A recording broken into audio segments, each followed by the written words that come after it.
Cristiano Ronaldo, Rafael Leao, Bernardo Silva, Bruno Fernandes, Vitinha, Joao Neves, Joao Cancelo নামে ভারে Portugal বিশ্বকাপের অন্যতম শক্তিশালী দল। কিন্তু মাঠের খেলা দেখে তা কি মনে হচ্ছে? কোথায় সমস্যা? কেন সমস্যা? চলুন পর্তুগালকে ভাঙা যাক। ব্যক্তিগত পারফরমেন্সে পর্তুগাল এখনও বিশ্বকাপের অন্যতম সেরা দল, কিন্তু ওই যে ব্যক্তিগত পারফরমেন্স, সেটা দলগত পারফরমেন্সে রূপ দিতে পারছেন না কোচ রবার্তো মার্তিনেজ। মাঠে পর্তুগাল ভেড়ার পাল হয়ে উঠতে পারছে না, খাপছাড়া ছাগলের দল হয়ে ঘুরছে। দলটির সমন্বয়হীনতা অন্য যে কোনো সময়ের থেকে খারাপ অবস্থায় পৌঁছেছে। চলুন ছবি ধরে বিশ্লেষণ করা যাক। প্রথম ছবিতে রোনালদোর মুভমেন্ট দেখুন, কিন্তু তিনি সেদিকে বল পাননি ব্রুনো ফার্নান্দেস থেকে। ক্রিস্টিয়ানো যখনই মিডে নেমে আসছেন বল তৈরি করার জন্য, তখন তাকে সহযোগিতায় কেউ এগিয়ে আসছে না।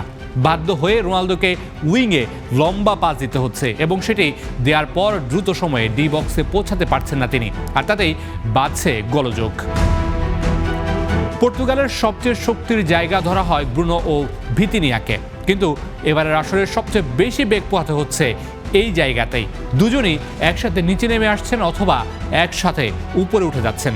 তাতে মাঝ মাঠ চলে যাচ্ছে প্রতিপক্ষের দখলে, আর তাতে মাঝ মাঠ দিয়ে খুব কম আক্রমণ গড়ে তুলতে পেরেছে রবার্তো মার্তিনেজের দল।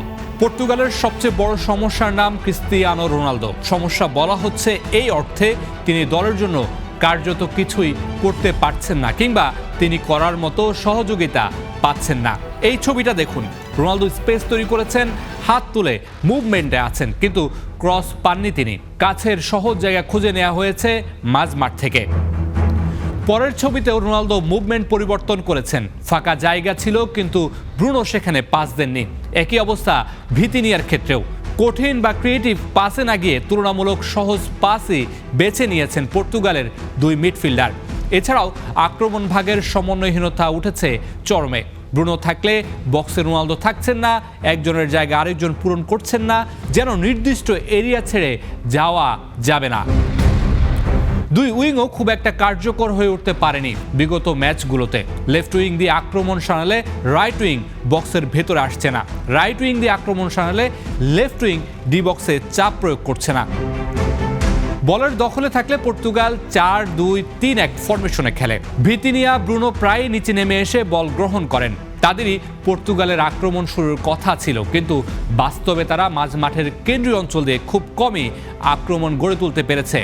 এর পরিবর্তে তারা বেশিরভাগ সময় ফুল ব্যাকদের দিকে সহজ পাস খেলেছে। খেলার গতি নিয়ন্ত্রণ করার ক্ষেত্রেও পর্তুগাল খুব কমই সামনে এগিয়ে যাওয়া বা আক্রমণাত্মক পাস দেওয়ার চেষ্টা করেছে। পর্তুগাল প্রায় উইংয়ের সংখ্যাধিক্য তৈরি করে দ্রুত ছোট ছোট পাসের সমন্বয়ে আক্রমণ গড়তে চেয়েছিল, কিন্তু সেই প্রচেষ্টাগুলো কার্যকর হয়নি।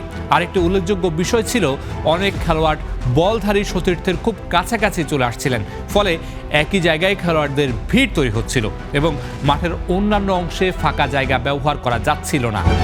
অন্যদিকে পর্তুগালের ডিফেন্ডাররা বল সামনে এগিয়ে নেওয়ার সক্ষমতা দেখালেও আক্রমণ ভাগের খেলোয়াড়দের পর্যাপ্ত মুভমেন্ট ও সমর্থন না পাওয়ায় সেই অগ্রগতি কার্যকর আক্রমণে রূপ নিতে পারেনি। পর্তুগালের খেলোয়াড়দের অবস্থান, সামনে পাসের অভাব এবং আক্রমণের সময় সঠিক স্পেস ব্যবহার না করার কারণে তাদের ট্যাকটিক্যাল গঠন কার্যকর হচ্ছে না। Mamunur Rashid, star play.